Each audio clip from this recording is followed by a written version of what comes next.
right, guys, this is it. I am standing right where the gate is about to drop on the 250 main. Everyone is still talking about that Heat 2 race between Byrne and Carmichael. I spoke with Byrne earlier in the pits. He was frustrated that he let Carmichael get past him. He said he made some mistakes out there, but there's no way if he gets out in front, he's going to make any mistakes and let anybody pass him. But I'll tell you guys, it is going to be a drag race once this gate drops. Whoever gets out in front, very important. Obviously, it's Supercross, so you can bet Carmichael isn't going to let up on the gas. Neither are some of the heavy hitters behind me. So it's going to be an exciting race. Let's see what happens. Well, Pat, I pointed out where they lined up. Byrne's on the outside of Carmichael. Carmichael gets first pick. He picks third gate. That means he can push everybody wide, including Michael Byrne. But there's one factor. Ernesto Fonseca right there, he's inside of Carmichael. He has second pick. If he gets a good jump, what's he going to do?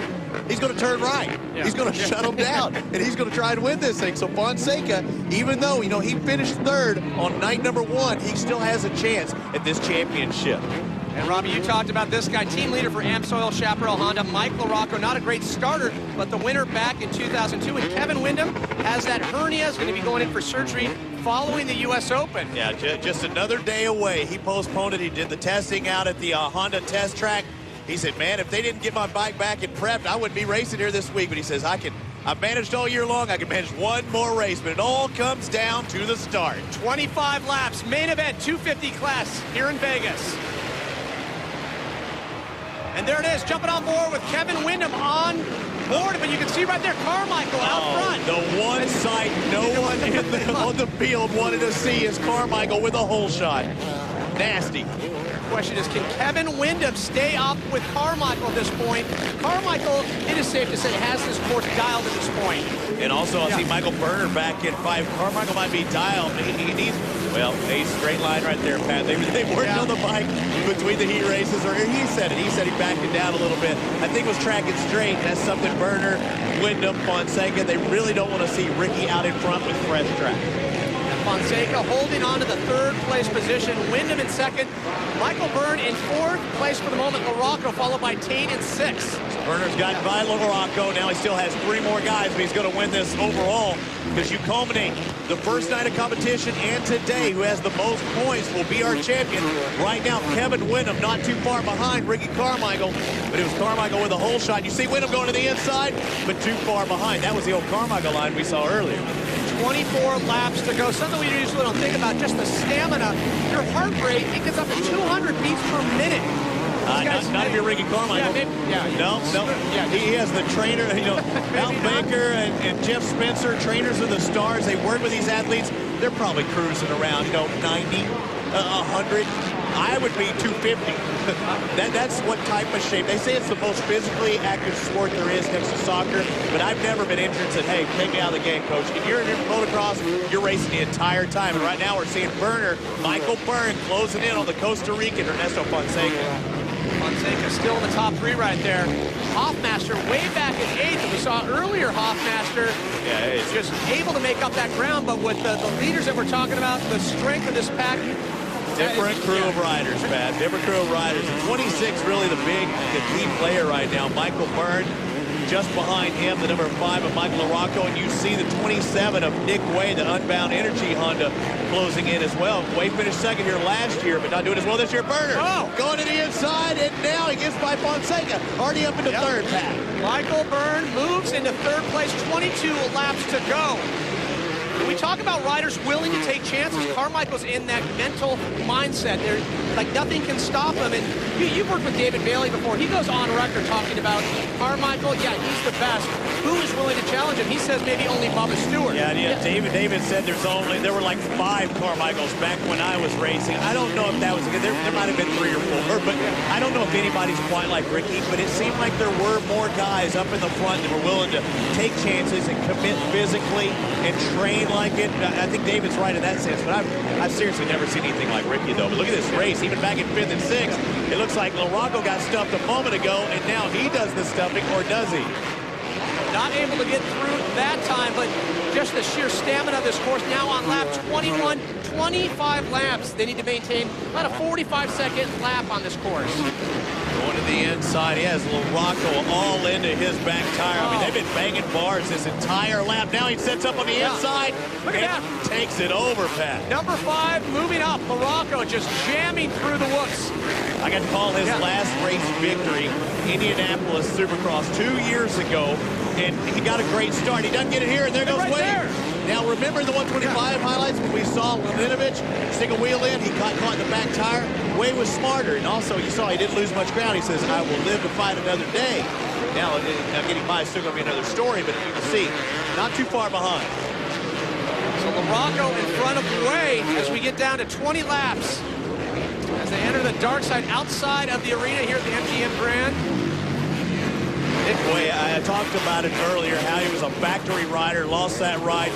You have to deal with the cards that you were dealt. Right now, Ricky Carmichael is dealing with a great start and is trying to check out from the rest of the field. Michael Burns sits back in third with Kevin Windham in between. And right now, it looks like it's all Ricky Carmichael, that Makita Suzuki. The question remains, Carmichael en route to a Grand Slam title and a 3-time championship title here in Vegas. More from the main event when we return. This fall, we're taking every deal to the red line during Honda's Full Throttle Clearance event. Get 6.9% financing on every new Honda motorcycle, ATV, and personal watercraft. Even better, you'll find great factory-to-dealer incentives on select models. And get 24 months of Honda protection on all ATVs, a $300 value for only $69. It's the Honda Full Throttle Clearance event. Get to your Honda dealer now, because it ends fast.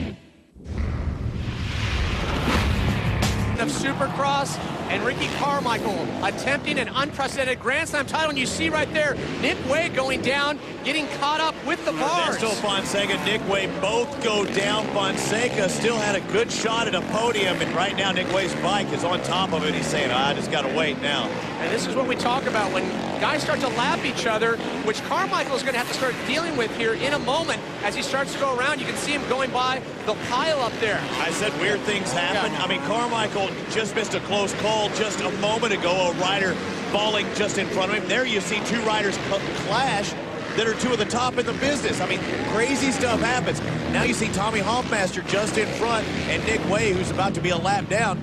You know, they're blocking right now. This is a great opportunity for Kevin Windham to make up time, but look at Rick, he just picks him off. Way too comfortable. And watch Carmichael. Look at the line he approaches here. And just the line that he takes over the set here. Sets up for that turn beautifully. Carmichael followed by Windham and Byrne in third still. The order of the top three has not changed. Yeah, Ricky Carmichael, I mean, it's his race to win or lose right now. I guess it always is. I mean, but he seems like he wins about 90%, 95% of them. An amazing rider. We pose the question, what's it going to take for Ricky to slow down?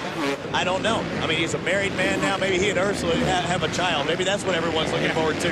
Ricky, taking that next step. Well, I think, the jury is out on the fact, is the Suzuki bike working for him? Remember last year when he came out? No question. Yeah, came out, there was question, okay, is it going to work for him? But obviously worked out the kinks there. Man, then some. He put that to rest, man. He didn't lose. He hasn't lost a championship since then. He rode the 250 Suzuki last year, two-stroke. Had a clutch go out. Since then, no DNS. I mean, he only has 2 moto losses in motocross. I mean, period. He almost had a perfect season again. Nobody thought that would ever be done. Well, what's interesting, he's lost more at this race than he's won it. Interesting, I mean, if you're doing the hard numbers, but he'd love to put a third win in Vegas. And be the only guy to ever do so. Yeah. And $100,000 on the line. Did we mention 100K? I mean, it's 100 large, Pat.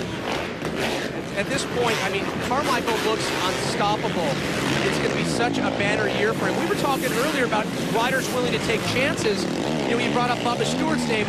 Talking about riders willing to go big back in Unadilla, a little incident between Bubba Stewart and Ricky Carmichael. Yeah, he was landed on. A lot of people saw it and said it was all Bubba's fault. Bubba just didn't think that Ricky would be that slow in that particular section, but it was an aggressive move. Ricky was upset with him, but it's kind of crazy. Ricky was that guy back then, when he started out, so you can't fault him too much, and he really had a great line.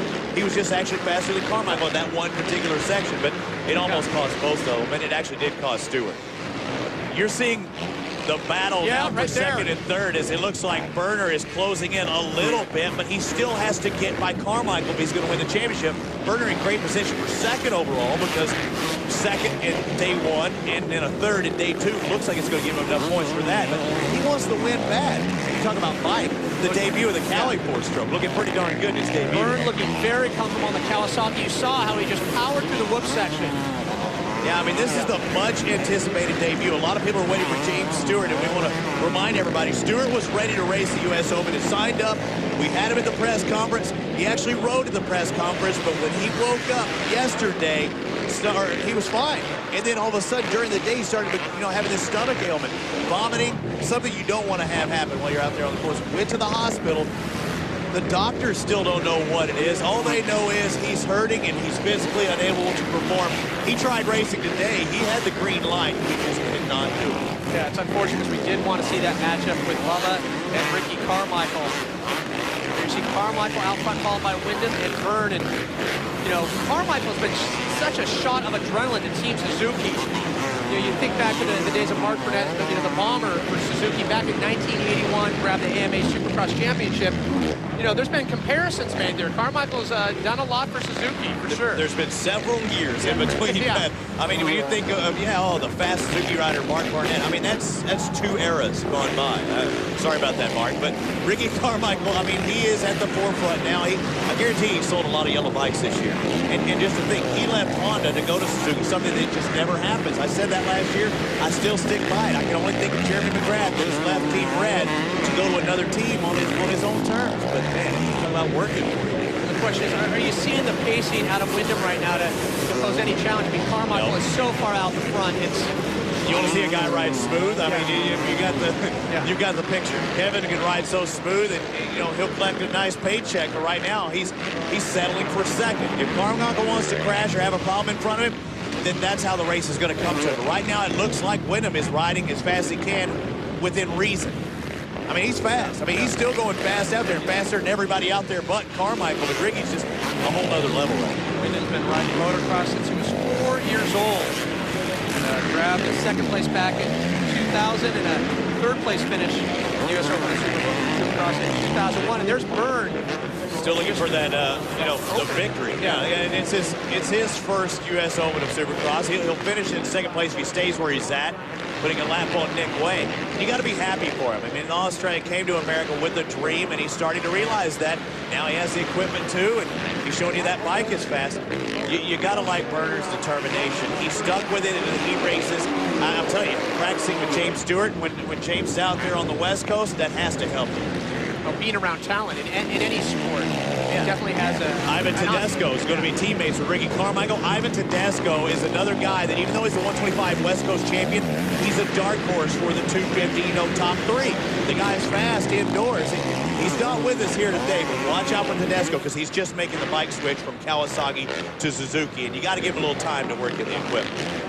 So with 4 laps to go, it's all but secure for Carmichael. Gives us a chance to talk about his career, the most prolific rider in the sport. More than 120 total career victories, 2 perfect motocross seasons, 4 250 Supercross championship titles. Let me see, you got the 125 AMA Eastern Regional Supercross Championship. Yeah, those are way back. I mean, how far back do you want to... He's never lost a championship in motocross. In case it's your first time to Supercross, Supercross is indoors, generally, even though it may be domes. Motocross is outdoors, faster tracks. He's never lost a championship in motocross. And a favorite among years, Loretta Lynn's championship. 9 of those go to Ricky Carmichael. That's the record. When I was just a struggling amateur, I used to watch Ricky. People used to steal the tires out of the trash can. His throw-offs, they'd be digging in the trash can for his 60 tires. I'll tell you what, they're going to be worth something for sure. Because he's going down in the books. He already has. Kevin's been fast his whole career, too. I believe he re-signed with Amsoil, Chaparral, and Napster. So look for him for the next couple of years, too. You can't give Kevin enough credit, but Ricky is definitely the cream of the crop. I mean, think about both of these guys. The season they've had, the 250s, the big bikes, even though they're on 450s, they race the full season. There is no East Coast, West Coast. They're out there 40 races at least this year for Kevin and all the 250 riders. That is amazing. Think about playing football, the NFL having a 40-week season. Do you think it would ever happen? I highly doubt it. They do it. Yeah, the stamina, like we said, we pointed out. But do a quick breakdown, though. We're seeing a huge genesis or a shift to the 4 strokes.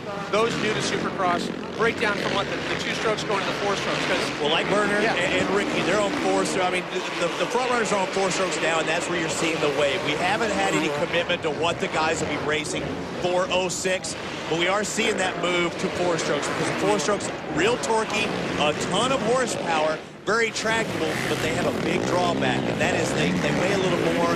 They don't move quite the same. The 252 strokes are a little more applicable.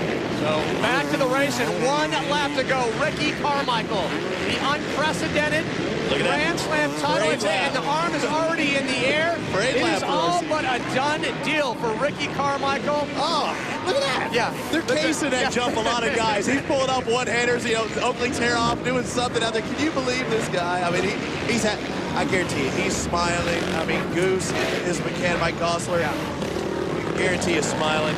We'll see right here. See what his pitboard says. It is all but official. No pitboards. Yeah, through the whoops and over the jump. 3-time winner, Grand Slam title champion, Ricky Carmichael. He has won every championship that he has entered this year. World Supercross GP, AMA Supercross Championship, 250 Motocross Championship, now the US Open Championship, though in the Motocross to Nations with teammate Kevin Windham. This is his perfect season. Whether you're a fan of arena cross, supercross, motocross, the fans here in Vegas have witnessed a piece of riding history. Ricky Carmichael. There's a reason he was the odds-on favorite, and he'll gamble now after the race. I'll see him at the 21 table playing a little blackjack. Not much gambling out there on the course, and they were all calculated risks, Pat. As we look at the final standings on the Suzuki leaderboard, US Open of Supercross 250 main event, Ricky Carmichael with the win.